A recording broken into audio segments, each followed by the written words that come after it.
शिव गुरु के चरणों में प्रणाम। मैया भवानी के चरणों में प्रणाम। हरेंद्रानंद साहब के चरणों में प्रणाम। माँ नीला मानंद के चरणों में प्रणाम। गुरु भाई गुरु बहन के चरणों में प्रणाम। मेरा प्रणाम स्वीकार हो, स्वीकार हो। इस चैनल के माध्यम से सुन रहे सभी दर्शकों के चरणों में मेरा प्रणाम स्वीकार हो, स्वीकार हो। शिव के गुरु कैसे बनाए? साहब ने शिव को गुरु कैसे बनाया? साहब श्मशान में 2 बजे रात को बैठे थे।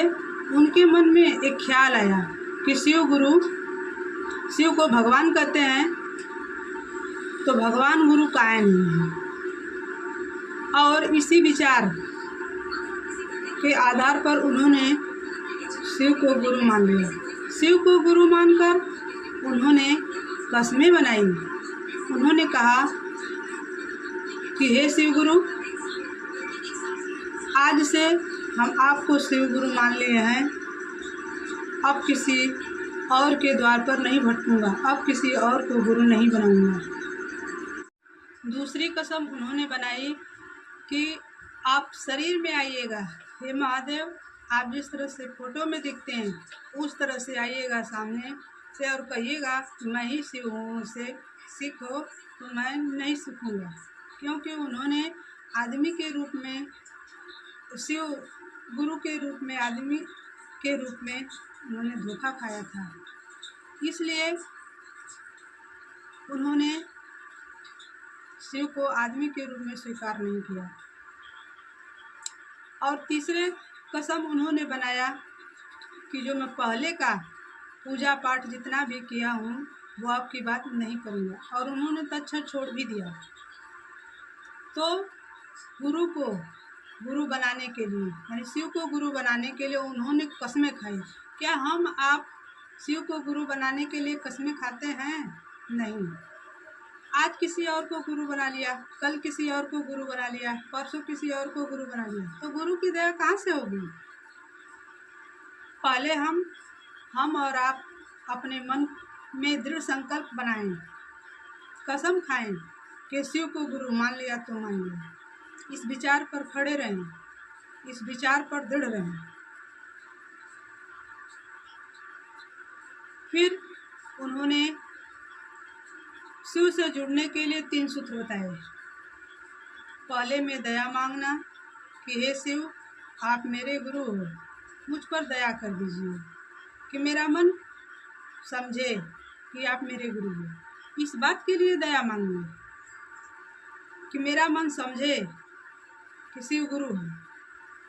दूसरे में चर्चा करना, भैया बहनी से बताना कि हम शिव के गुरु माने हैं, आप भी शिव को गुरु मान के देखिए। शिव को गुरु बनाने में बड़ी अनुभूति है। उनको शिव से जोड़ना, हम और आप जितना हो सके उतना, गुरु भाई गुरु बहन से आप से मेरा निवेदन है, जितना हो सके उतना हम गुरु कार्य करें, शिव से लोगों को जोड़ें। और तीसरे में नमः शिवाय। नमः शिवाय से अपने गुरु को 108 बार प्रणाम करें। नमः शिवाय कैसे करना है? सांस पर भी आप कर सकते हैं और माला पर भी आप कर सकते हैं। दोनों को मिलाकर नहीं करना है, यानी माला पर भी करें और सांस पर भी चढ़ाएं। इस तरह से उन्होंने बताया है कि नहीं करना है। माला पर कर रहे हैं तो माला पर करिए, सांस पर कर रहे हैं तो सांस जब ले रहे हैं तो नमः जाने दीजिए और शिवाय आने दीजिए। उन्होंने बताया कि तीनों सूत्र अपने आप में पूर्ण हैं। दया मांगना, यह भी अपने आप में पूर्ण है, इसमें भी शिव हैं। चर्चा करना, यह भी अपने आप में पूर्ण है, इसमें भी शिव हैं। और तीसरे में नमन करना, इसमें भी शिव हैं, यह भी अपने आप में पूर्ण है।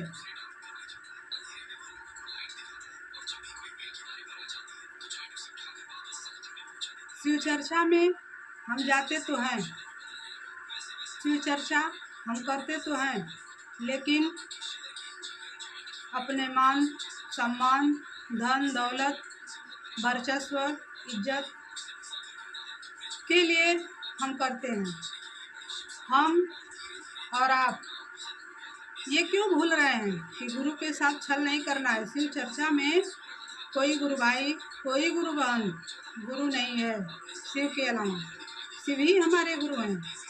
यह हमेशा मन में ध्यान रहे कि शिव ही हमारे गुरु हैं। शिव चर्चा से हमारे मन में गुरु के प्रति प्रेम जगता है, गुरु के प्रति भाव जगता है।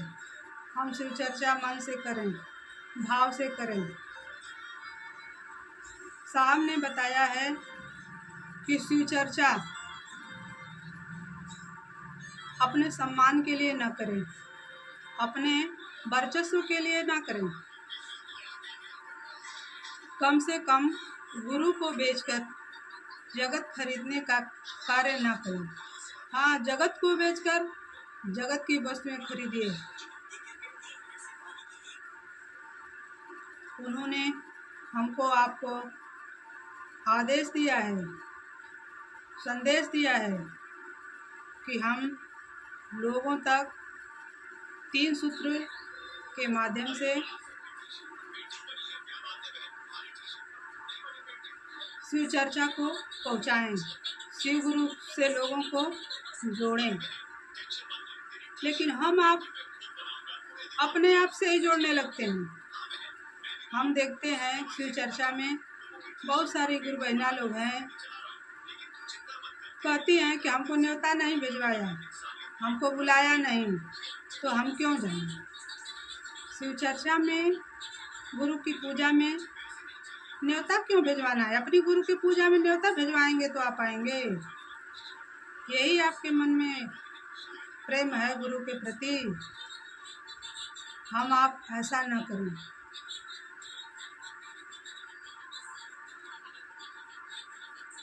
उन्होंने 3 सूत्र को बताया है कि शिव तक 3 सूत्र को करके पहुंचा जा सकता है। 3 सूत्र क्या है? 3 सूत्र शिव तक पहुंचने के रास्ते हैं। उन्होंने बताया है कि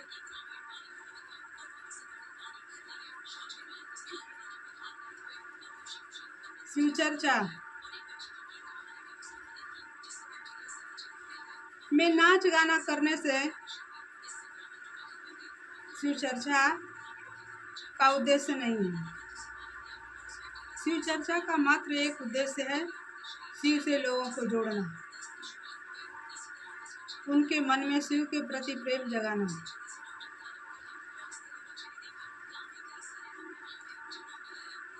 साहब ने कहा है कि जो गुरु का कार्य ईमानदारी से करेगा, मैं उसके साथ हमेशा रहूँगा।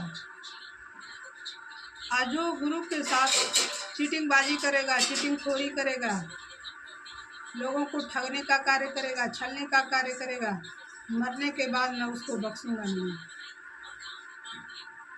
इस बात से हमें आपको डरना चाहिए। अरे धरती पर कितना दिन तक हमें आपको रहना है।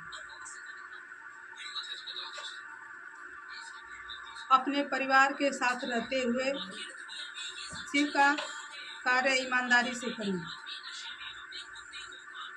उनकी इच्छा होगी तो खुद ही हमें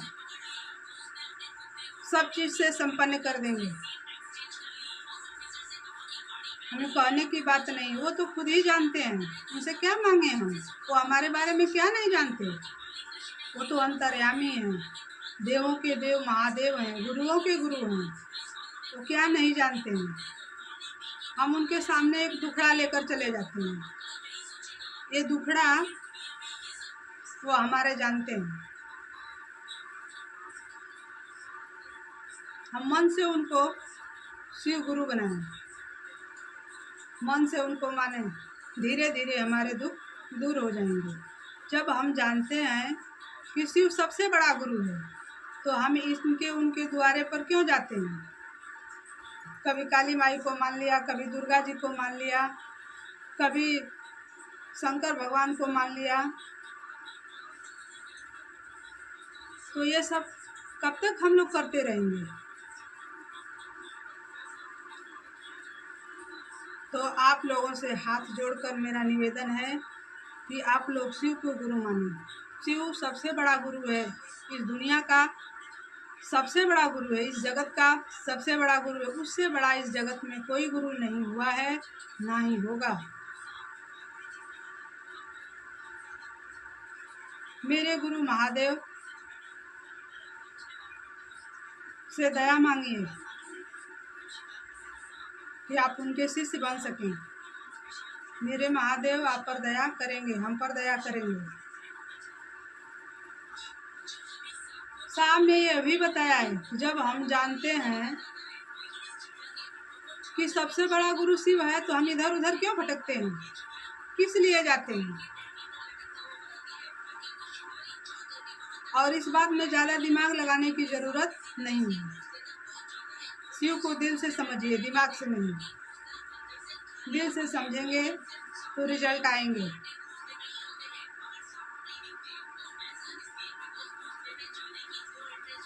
दिमाग से समझेंगे तो रिजल्ट नहीं आएंगे। हम आप शिव को गुरु माने और शिव को गुरु मानकर उनका 3 काम करें।